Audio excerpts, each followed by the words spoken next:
Selam Aydıştır. Aydıştır elə həman. Yəni bu oyun ki indi Himməti indi də Pezeşkiyan yazıqlar. Zahirən ilə bunlar şeydir da oyundur. Hakimiyyətin oyunudur. İntihabatı qızışdırsınlar.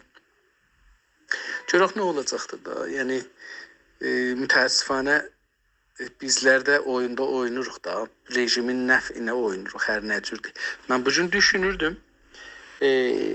Tamam islah tələblər, muhafizəkarlar, opozisyon, İran opozisyonu, Türklər, Ərəblər, Bəluçlar, Türkmənlər, Qəşqaylar, Lorlar, Çiləklər hamı Pezeşkiyanı tənqid edirlər. Heç kəs o 5 nəfəri tənqid eləmir. Niyə? Hamı əslində deyirlər ki, Pezeşkiyana rəy verməyin, kimə rəy verin qalır. Yəni onu demirlər kimə rəy verin. O qalır da, yəni onlara 5 nəfərə rəy verin ki, o 5 nəfərdən də biri olacaqdır.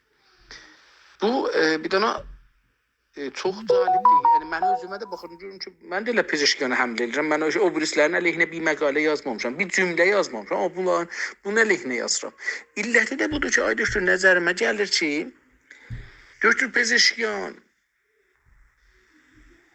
Azərbaycan və Türklərin qatarına minibdir. Düzdür, bizim nümayəndəmiz deyil, amma bizim şüarlarımızdan ki, bu 30 ildə, 40 ildə vermişik, o şüarlarla çıxıb meydana, o şüarlarla əsli insanların himayətini cəlb eləyibdir. Əgər ərəblər ona, ya bəluslar, ya türkmənlər, ya qəşqaylar, ya rollar, ya sünnilər, hər kəs istəyir ki, Pezeşkiyana görə danışır, ondan ya himayət edir, ya hər nə cür.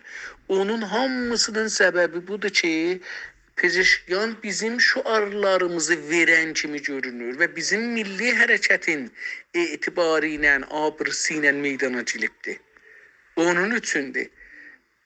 Və burada indi mən bunu görürəm, biz təhrimdə eləmişik bunu, cəlibdir. Yəni azından o bizə yaxındır, amma biz onu təhrim eləmişik. Yəni onun qarşısında.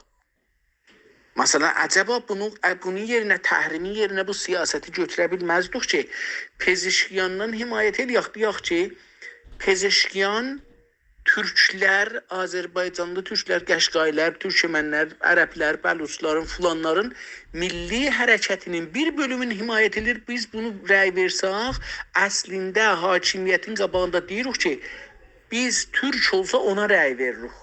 Amma Türk olmasa rəy vermərik. Bu görünər.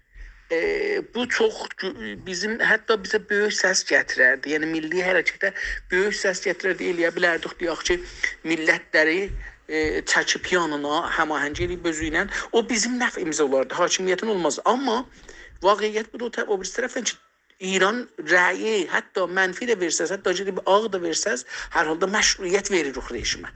Yəni biz bir dana belə açməzdə qalmışıq. Nə o üzə gedə bilirik, nə bu üzə gedə bilirik və məsələn, onlarla da dibindən, o 5 dana ilə də dibindən, kökündən müxalifik. Onları əslən qəbul eləmədiyimiz üçün onlara heç demirik. Gəlirik bu adam ki, biraz bizə yaxındır, bunu vururuq. Bu da biraz namərdlikdir. Mənə gəlir ki, çox namərdlikdir. Amma eləyirik da, yəni biz açməzdə qalmışıq. Rəy verək, Cumhur İslaminin məşruiyyətini qazandırırıq. Milləti çəkirik, veririk onun dədəmizin köhnə borcuna. Rəy verməyək, bir nəfər ki, biraz bizə yaxındır, onu deyir, onu əslində onu fəqət boykot edirik. O birislərə deyemirik yəni. Əlbəttə mən biraz fərqli yol götürmüşəm. Mən deyirəm ki, rəy verməyin, amma Pezeşkiyandan himayət eləyin. Və Pezeşkiyan rəy gətirməyə o nətayic rəy elam olandan sonra İranı aşuba çəkin. Vurun bir-birinə, bu məmləkəti yandırın, dağıdın, məmləkətlər müstəqil olsunlar, geçsinlər. Yəni mənim baxışım belədir, ona görə mən. Amma yenə üst-üstə görürəm ki, Pezeşkiyan məzlumdur.